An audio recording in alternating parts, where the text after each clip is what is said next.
Saudara-saudara, kita lanjutkan lagi diskusi menarik antara seorang muda dengan bos besar organisasi usaha toh. Dia tanya, Om, bagaimana? Apakah ini terus bekerja untuk menyiapkan warisan 7 turunan itu.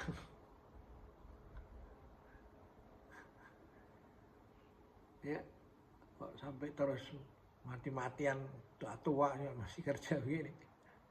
Dia hanya ngakak gitu. Loh, anak muda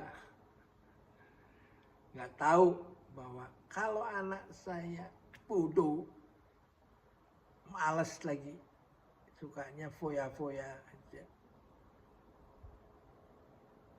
kasih warisan berapapun banyaknya akan habis itu. Dan ini terbukti kan? Ya toh, sehingga akhirnya ada yang terperosok pada narkoba. Ya toh. Ya. Lalu uang dipakai untuk hura-hura, nggak tahu tujuannya itu. Dan akhirnya ambles itu. Tapi kalau anak saya pintar, mau terus belajar, dan hidupnya ya nggak usah gebiar-gebiar, hidup sederhana, makan sehari-hari juga menu-menu yang dari hidup keluarga, ya tau gado-gado, ya tau nasi goreng lah ini itu. Ya, meskipun dia bisa membayar untuk makan di menunya dibuat ke arah kelas tinggi. Ya. Tapi kalau dia hidupnya benar, maka dia bisa mencari uang lebih banyak dari warisan saya.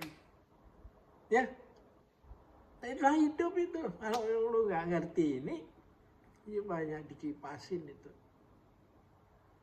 Tujuan kita harus mencapai nomor teratas dari dalam urutan di suatu majalah yang memang khusus membuat ranking orang-orang terkaya, sehingga semua terjadi rush ingin ke arah sana itu.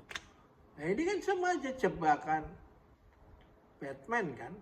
Akhirnya you melupakan siapa dirimu. Ya. Manusia yang lahir di dunia telanjang dan akhirnya kembali sesudah mati dengan telanjang juga toh. Ada yang mencari kekuasaan sana sini. Itu kan sudah diceritakan di dalam, kalau Anda baca silat, saat Genghis Khan yang begitu ambisiusnya menguasai dunia, oleh Kue Cheng, anak angkatnya dari suku Han di Tiongkok yang mau dijajah oleh dinasti Mongol ini, mengatakan, yang mulia, apa gunanya menaklukkan manusia, negara, kalau tidak bisa merebut hatinya. Berapa banyak darah dan air mata anak-anak muda, jiwanya dikorbankan hanya untuk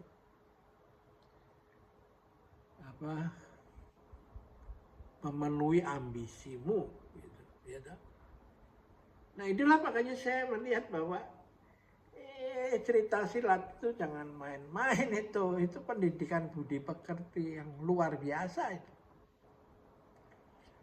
pada saat saya mengantar Profesor Tuwiming, saya ajak bersilaturahmi dengan Gus Dur di kantornya,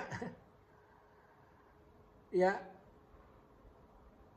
mula-mula memang ya kita mau membawa agenda tentang peradaban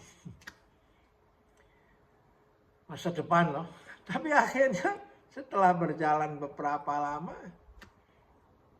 akhirnya yang kita bicarakan tentang cerita silat itu. Tentang pendekar pemanah Raja Wali dengan tokohnya Kweceng dan pasangannya Uyo. Lalu kembalinya pendekar Raja Wali Sakti dengan tokoh utamanya Yoko sama Xiao Liongli, Nona Lung, dan Pedang Langit dan Golok Pembunuh Naga, Itian Toliong dengan tokohnya Tio Buki, Chang Wuji, dan pasangannya Tio Beng itu. Ya. Yang berlawanan itu kan Tio Buki sama Tio Beng itu kan antara Mongol sama ini kan dinasti Ming kan di zaman itu kan. Lalu akhirnya itu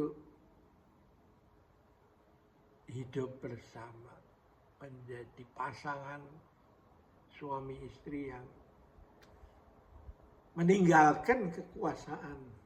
Karena di dalam hidup ini masih banyak yang terus dipelajari. Dan hidup harus dinikmati. Bukan dijadikan budak dari satu ideologi yang megalomania. Yang pada akhirnya kalau disuruh-suruhin ini kan buah daripada ego